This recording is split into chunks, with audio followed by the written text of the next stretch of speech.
When Mike Posner released I Took a Pill in Ibiza in 2016, the world mostly remembered the remix, an upbeat, pulsing anthem that filled dance floors. But beneath the club-ready production, the original song is something very different, an autobiographical confession about fame, identity, regret, and the longing for meaning in a world of excess. It's deceptively simple on the surface, just a handful of verses and a chorus, yet the emotional impact runs far deeper than it first appears. Why does it resonate so strongly? Why do certain phrases stay with us long after the song ends? And why does it feel, even subconsciously, that these lyrics fit in a way our minds instinctively recognize? What we've discovered in this analysis is that the song's power isn't accidental. Its structure embeds logical relationships, patterns that map how actions, consequences, and identities interlock, and our brains are wired to respond to those patterns. Throughout the verses and chorus, we find cascading connections, choices bound to places, purposes tethered to identities, feedback loops that reinforce emotion, and warnings that ripple outward like echoes. Each lyric, even the smallest ones, carries a logic beneath its surface, the kind that mirrors how we actually think, remember, and make sense of our own lives. By unpacking these triads, we reveal how the song encodes meaning on multiple levels at once, making it both emotionally powerful and cognitively resonant. The song begins with the line, "I took a pill in Ibiza," which instantly paints a vivid snapshot of action, place, and context fused into one seamless event. The act of taking the pill isn't separate from being in Ibiza, and Ibiza itself isn't just a backdrop. The location frames the entire meaning of the experience. Everything about this moment exists together. The choice, the setting, and the occasion form a single cognitive unit where each part strengthens the others. This is why the line resonates so strongly. Our minds process memory best when an action and its environment are tied tightly together. The lyric doesn't over-explain, but it communicates a fully formed, lived moment in just 7 words. We understand not only what happened, but also where it happened and why it matters without needing extra context. The coexistence triad works beneath the surface here because the relationship between event and setting is perfectly balanced. Taking the pill in Ibiza makes sense in a way that taking the same pill elsewhere wouldn't. The meaning is inseparable from the place. Listeners process this naturally, feeling the completeness of the experience rather than analyzing it directly. By compressing behavior, place, and circumstance into one short phrase, the lyric invites us immediately into the world of the song. It's a perfect opening because the cognitive resonance is instant. One line, one memory, one unified state of mind. Right after that, the motivation emerges with, "To show Avicii I was cool," and here the lyric reveals a fragile balance between performance, identity, and audience. Showing Avicii becomes the entire reason behind the act, but that reason depends on a chain of interlocking conditions. Without the need to impress Avicii, there's no reason to take the pill. Without the display of coolness, the gesture loses meaning. And without the gesture, the sense of belonging dissolves entirely. The equilibrium here is delicate. Every part supports the others, and if one fails, the entire structure collapses. Psychologically, this rings true because so many of our decisions hinge on purpose. If the goal disappears, the behavior unravels. But beneath the surface, the lyric hints at deeper social pressures, the desire to project an image, to win approval, and to define the self through another's perception. Avicii isn't just a person here, he represents a larger cultural mirror, a way of measuring one's worth. What makes this line powerful is how efficiently it encodes that vulnerability into purpose. It isn't really about the pill at all, but about who we want to be seen as in someone else's eyes. The negation works quietly in the background. If there were no need to impress, none of this would happen at all. That tension between action and validation is what makes this moment emotionally sharp and cognitively sticky. Later, he admits, "And when I finally got sober, felt 10 years older," a line that captures a reinforcing loop between change, awareness, and identity. Getting sober brings a sudden wave of aging, not just physically but emotionally, as though the years spent numbed return all at once. That older feeling isn't separate from sobriety, it deepens it, forcing him to reckon with the weight of time and choices. The two states amplify each other, creating a cycle where recovery triggers self-awareness, and self-awareness intensifies the meaning of recovery. This reinforcement gives the lyric emotional gravity because listeners sense how irreversible the shift feels. It's not a single cause leading to a single effect. It's a feedback system where each realization strengthens the others until they lock into place. We've all felt versions of this. Moments where one change opens the door to others we didn't anticipate, reshaping the way we see ourselves. The song captures that perfectly without explaining it outright. It makes the listener feel the reinforcing tension rather than laying out its mechanics. Sobriety doesn't just happen. It cascades into everything, forcing a re-evaluation of past and future simultaneously. That's why this line lingers. It invites us into the emotional weight of transformation, where a single decision radiates through every other perception of self. Then, with almost a shrug, he confesses, "But fuck it, it was something to do." And here we move into negative feedback, where meaning and action twist around each other. On the surface, the line sounds casual, but underneath, it reveals the fragility of purpose. The action existed because there was nothing better to fill the void. Without a deeper meaning, the choice collapses. But paradoxically, the very act of doing it temporarily creates its own justification. That's the feedback loop at work. Action gives the appearance of purpose, and purpose sustains the action, even when neither holds up under scrutiny. This is psychologically familiar. We often tell ourselves that doing something is enough, even when we know there's no larger framework behind it. The lyric resonates because it captures that cognitive sleight of hand, the way we patch holes in motivation by retrofitting a reason after the fact. There's also a quiet resignation here, an acknowledgement that sometimes meaninglessness is enough to move us forward. In this way, the line mirrors the listener's own inner loops, where impulse and justification chase each other endlessly. By compressing all of that into one blunt admission, the lyric forces us to confront how tenuous our reasons for acting can really be. The narrative shifts when he says, "I'm living out in LA, I drive a sports car just to prove," placing us inside a world where environment, behavior, and identity form a clear causal chain. Living in LA provides the social backdrop, one where image and performance dominate expectations. In that setting, driving a sports car isn't random. It's a response to context, a way to signal belonging and success. The car, in turn, becomes the proof he's chasing, an artifact designed to demonstrate status and control. Without LA, the meaning of the car changes. Without the car, the performance collapses. Without the proof, the identity he's trying to uphold falters. This is causality rendered emotionally, choices flowing directly from circumstance, while simultaneously shaping the persona he wants others to see. We understand this intuitively because symbols like cars, clothes, and settings carry embedded logic. They mean something only within the systems we place them in. The lyric resonates because it exposes that dynamic without judgment, inviting us to observe the push and pull between setting and self. It's less about the car and more about what the car stands for, and we process that instinctively as listeners. By tying behavior to place so tightly, the song draws us into the social logic driving his decisions, making them feel inevitable rather than arbitrary. Then comes the boast, "I'm a real big baller because I made $1 million, and I spend it on girls and shoes," which hides a reversible logic beneath its confident surface. His identity as a big baller rests entirely on having made the money, but that identity also requires ongoing proof through spending. The moment the money disappears, the persona crumbles. The moment the spending stops, the claim loses force. This dependency is the essence of the reversion triad. Take away any one piece and the whole structure collapses backward. The lyric resonates because it reveals a tension between appearance and stability. Wealth is presented as permanent, but the logic behind it is inherently fragile. Psychologically, we understand this instinctively. Much of what we call status is contingent, propped up by markers that must constantly be maintained. The purchases of girls and shoes aren't incidental details. They're symbols meant to reinforce the story he's telling about himself.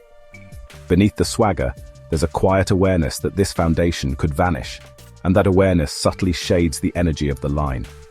By embedding dependency inside what sounds like confidence, the lyric captures the precariousness of constructed identities, making it resonate on multiple levels at once. The chorus deepens the reflection with, "But you don't want to be high like me," never really knowing why like me, creating a cascade where effects don't follow cleanly from causes. Being high leads into confusion, but, the confusion lingers long after the high itself, shaping the meaning of the experience in unpredictable ways. This isn't a straightforward cause and effect chain. It's a non-linear relationship where one state destabilizes the next, sending meaning spiraling outward. The lyric resonates because honestly, we've all experienced this kind of drift, where consequences don't match expectations and leave us disoriented. In the context of the song, the disconnection between being high and knowing why mirrors a broader struggle with identity and purpose. The repetition of "like me" invites the listener into this uncertainty, making it feel shared rather than distant. There's also a quiet warning here, not against the high itself, but against the spiral of meaninglessness that follows. The logic of the lyric captures this subtle shift. Actions lead to states of mind that redefine themselves as they unfold. That unpredictability creates emotional depth, drawing us into the vulnerability behind the performance. In just 2 short lines, the song encodes a complex loop of cause, consequence, and loss of control that resonates far beyond its words. Then we reach the line, "You don't ever want to step off that roller coaster and be all alone," where the emotional logic runs backward from imagined consequences to present choices. The metaphor of the roller coaster represents chaos, motion, and connection. Stepping off means stillness, isolation, and the risk of emptiness. The fear of being alone governs the decision before it's even made, locking the narrator into the ride. This is retrospective logic. The possibility of a painful outcome dictates the behavior meant to avoid it. Psychologically, this resonates because our minds constantly simulate future regrets and adjust actions in the present to sidestep them. By embedding this tension into such a vivid image, the lyric makes abstract emotional logic immediately tangible. The listener can feel why he stays on the ride, because, well, we all recognize moments where uncertainty feels safer than solitude. The phrasing "you don't ever wanna" amplifies the inevitability of this avoidance, as though stepping off isn't just unwise, but almost unthinkable. The lyric captures the subtlety of how fear, loneliness, and longing entangle, shaping choices we might not consciously understand. It's this emotional transparency layered inside logical precision that makes the line hit so hard. Next comes the refrain, "You don't want to ride the bus like this, never knowing who to trust like this," which weaves distrust and displacement into a single inclusive state. Riding the bus and feeling lost coexist in the same like this condition. Once you're in this world, both experiences come bundled together. The lyric doesn't separate environment from emotion. The struggle is encoded into the setting itself. This is why it resonates cognitively. Our minds naturally bind related experiences into single frames of meaning. Feeling vulnerable on the bus, questioning trust, and carrying uncertainty are all parts of one closed loop where each element reinforces the others. The "like this" refrain strengthens that inclusion, pulling us deeper into his worldview and suggesting the weight of the condition rather than describing it outright. We intuitively process this logic without needing to analyze it. Life at this level carries its own rules, and the lyric places us inside them effortlessly. It's more than a description of hardship. It's a portrait of belonging to an unstable system where place, perception, and identity fold into one another.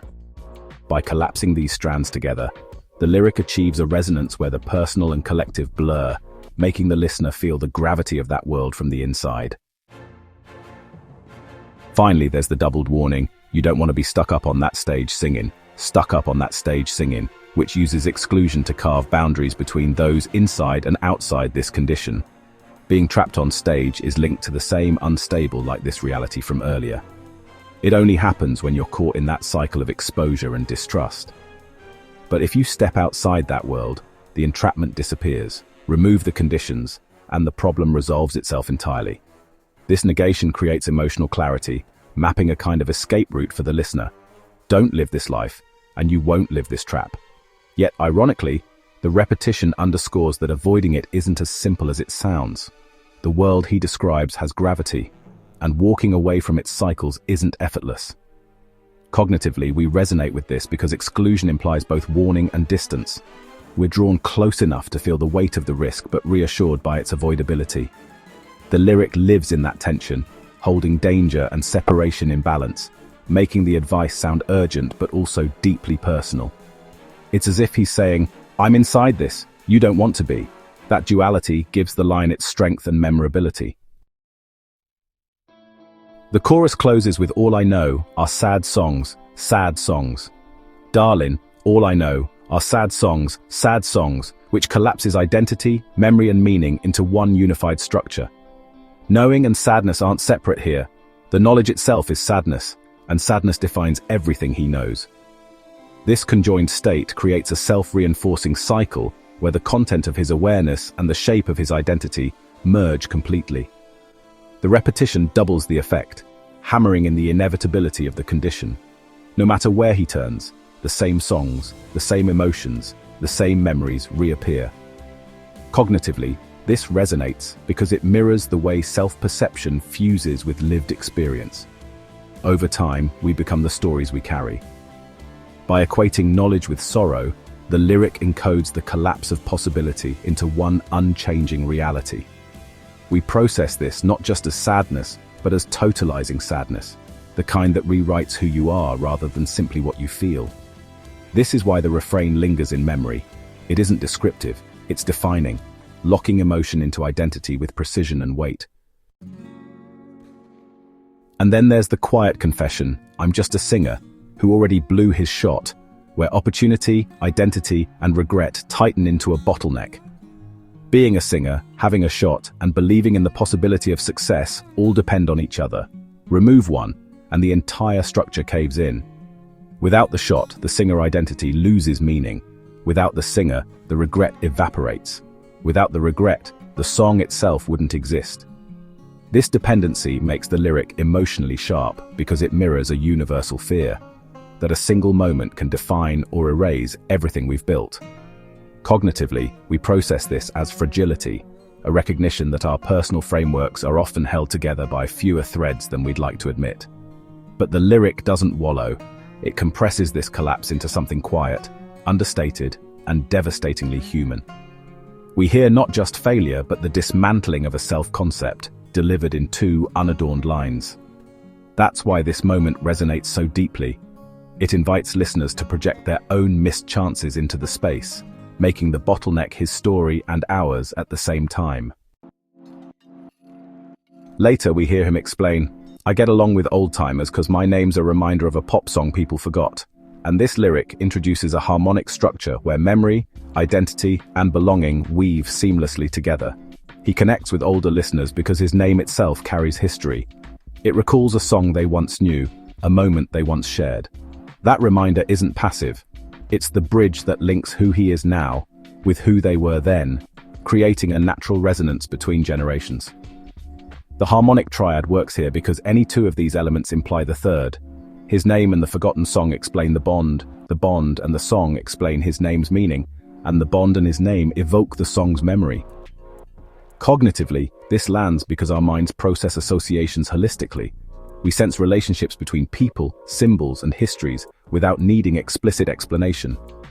What makes the lyric especially rich is the undertone of loss embedded within it.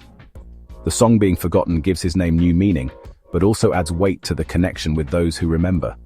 It's both nostalgic and melancholy, simultaneously grounding him in the past while showing how time erases it. For listeners, the line resonates because it encodes both continuity and impermanence into one relationship. The reminder becomes a symbol of shared cultural memory, linking identity to collective experience without a single wasted word. The confession deepens when he admits, "And I can't keep a girl. No, 'cause as soon as the sun comes up, I cut 'em all loose and works my excuse. But the truth is, I can't open up." Here we enter a dissonant triad where connection, vulnerability, and avoidance are entangled in destructive ways. He can't sustain relationships because he retreats emotionally, using work as a shield while struggling with intimacy. The lyric builds a cascading pattern of negations. Not opening up leads to cutting people off. Cutting them off reinforces his solitude, and his solitude hardens the inability to open up further. Dissonance operates here because the absence of one condition triggers the absence of the others. Every missing piece multiplies the instability. Psychologically, this resonates because it mirrors cycles of emotional self-sabotage. We recognize how one breakdown in trust can ripple into every part of a relationship. The power of the lyric lies in its vulnerability. exposing a painful truth beneath the surface bravado elsewhere in the song. While the earlier verses signal freedom and indulgence, here we see the cost intimacy becomes impossible when emotional barriers are locked in place. By embedding this closed system of negations, the lyric captures the exhausting spiral of disconnection with stark precision.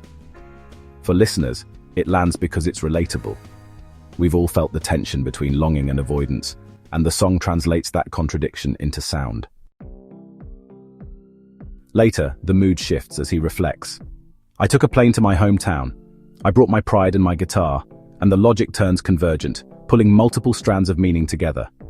Traveling home isn't just movement, it's a return to identity, and the choice to bring both pride and the guitar reveals what he carries forward. Pride represents who he has become, his successes, his image, the persona he's built, while the guitar symbolizes the music that gave him that identity in the first place. The convergence works here because taking the plane inherently connects both objects. You cannot separate his journey from what he chooses to bring. Cognitively, this resonates because we understand travel as more than physical. We process what people carry as clues to who they are and what matters to them. By naming pride alongside the guitar, the lyric subtly balances self-expression with self-defense. He returns not just as an artist, but as someone negotiating how he'll be seen back home. There's a vulnerability embedded here too, suggesting that success doesn't simplify identity but complicates it instead. For the listener, this moment opens space to consider what we bring with us when we revisit the past. The symbolic weight of objects, memories, and choices bound together into a single decision. In one short line, the song encodes the entire emotional complexity of coming home. He follows this with the bittersweet observation, well, my friends are all gone, but there's manicured lawns and the people still think I'm a star. And here we encounter a divergent triad where belonging, appearance, and reality move in different directions. Returning home reveals dissonance. His social world has vanished, yet the symbols of success, both his own and the town's curated image, remain intact. The manicured lawns represent continuity, a static perfection frozen in place, while the absence of his friends exposes everything that has changed beneath the surface. Divergence works here because one part of his world persists while another collapses, forcing listeners to hold both truths at once. The people's perception of him as a star adds another layer, highlighting the gap between how he's seen and how he feels within himself. Cognitively, this resonates because we naturally track these mismatches between expectation and reality. The lyric captures the uncanny quality of returning to a place that remembers you differently than you remember it. Beneath the imagery lies a quiet loneliness. Success hasn't replaced connection, and nostalgia brings more emptiness than comfort. For listeners, this tension draws them deeper into his emotional state, where loss and recognition coexist uneasily. It's a moment where personal history, social identity, and public perception collide, and none of them resolve. The mood lightens slightly when he recalls, I walked around downtown, I met some fans on Lafayette. And here the lyric illustrates a combination triad where separate actions strengthen each other. Walking downtown and meeting fans are distinct events, but the connection between them creates a fuller, more vivid experience. The act of walking roots him in the physical environment, while encountering fans ties that environment to his personal identity as an artist. The lyric structure invites us to process these as a combined memory. The sense of place enhances the meaning of the encounter, and the encounter deepens the meaning of place. Cognitively, this resonates because episodic memory naturally binds simultaneous events together into single, emotionally weighted impressions.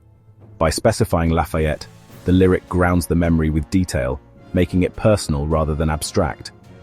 There's also an undercurrent of gratitude and recognition here, showing that even in a moment of personal uncertainty, connection with others can offer grounding. At the same time, the combination reflects the paradox of fame. He finds familiarity among strangers, yet this belonging exists only in fragments. Listeners latch onto this because it mirrors the way we stitch meaning together from moments, rather than from single events. It's an evocative image of identity woven into place, memory, and connection. The tone shifts again when he recounts, they said, tell us how to make it because we're getting real impatient. So I looked him in the eye and said, here, division comes into play, separating desire, knowledge and fulfillment into competing spaces. The fans' impatience drives their request.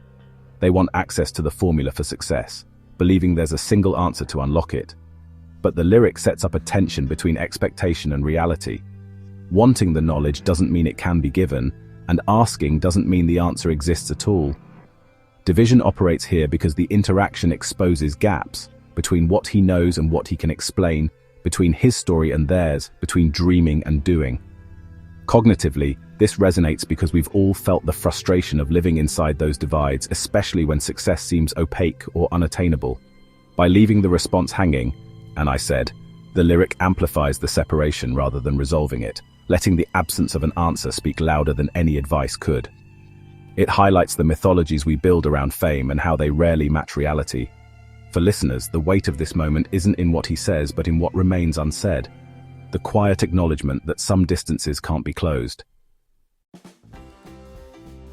The chorus returns with, "But you don't want to be high like me," never really knowing why, like me.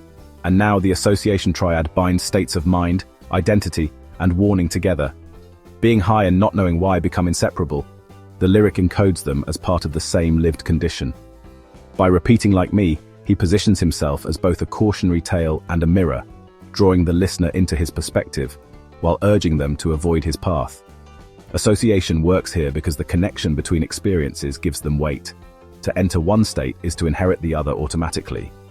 Cognitively, we process this binding instantly. Our minds track clusters of meaning, where linked patterns carry stronger emotional resonance. The lyric doesn't just describe consequences, it packages them into a shared identity framework that makes the narrator's warning more personal. There's also a deeper vulnerability embedded here, as if he's revealing that his struggles aren't separable from who he has become. Listeners feel the urgency in this pairing because it moves beyond judgment into empathy. To understand him is to understand the cost.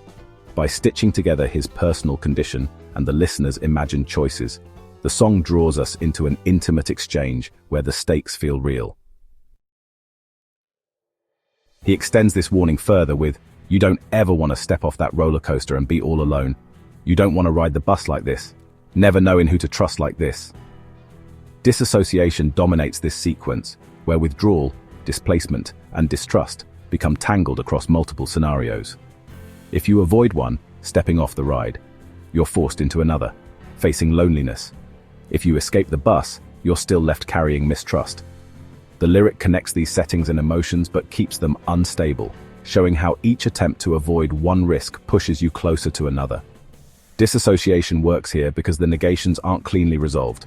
Avoiding one outcome multiplies others rather than erasing them. Cognitively, this resonates because we recognize how intertwined vulnerabilities can be. The harder we try to control one dimension of our lives, the more fragile others become. The repetition of "you don't want to" emphasizes inevitability, pressing the warning deeper without offering clear escape routes. This creates a shared unease between narrator and listener, an emotional realism grounded in interlocked contradictions.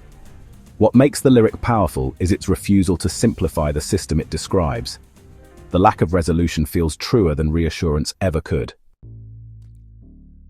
Finally, we return to the refrain, "All I know are sad songs, darling. All I know are sad songs, and with it comes complete integration. Knowing and sadness are no longer just linked, they've fused into one state of being where identity is indistinguishable from the emotions it holds. The repetition enforces this collapse. The more he says it, the more we feel how inescapable it is, as though even the act of singing confirms its truth. Integration works here because everything resolves into a single dominant frame. Memory, meaning, and self are locked together with no separation. Cognitively, this resonates because our minds absorb loops like this as identity statements rather than observations. The repetition transforms description into definition. There's no distance between the narrator and the sadness anymore. It's no longer something he experiences, it's who he is. For listeners, this landing point feels both inevitable and devastating, the culmination of the patterns woven throughout the song. By the time we reach this refrain, the logic has folded back on itself, closing the circle around him and us at the same time. It leaves the audience sitting with the weight of total resolution, the place where story, meaning, and emotion converge into one. At its core, I took a pill. In Ibiza isn't just a story about excess, regret, or fading fame. It's a map of identity in motion. Every lyric carries a logical thread, binding action to consequence, purpose to self, and meaning to memory. What makes the song so powerful is how naturally it encodes these patterns without ever announcing them. Choices ripple into outcomes, outcomes reinforce identity, and identity circles back to shape the choices again. We feel its honesty because the logic mirrors our own inner worlds. The highs and lows, the performances and regrets, the yearning for connection and the fear of being seen, they're all interconnected, just like the triads reveal. By tracing these relationships, we uncover something deeper than confession. We find a portrait of being human, caught in loops of longing, self-definition, and meaning-making. And maybe that's why the song stays with us. Beneath its melody, it teaches us something we already know but rarely articulate, that our lives too are built from fragile connections, each moment shaping the next in ways we only partly control. It's not just catchy, it resonates because it reflects us back to ourselves, as all good scripture should.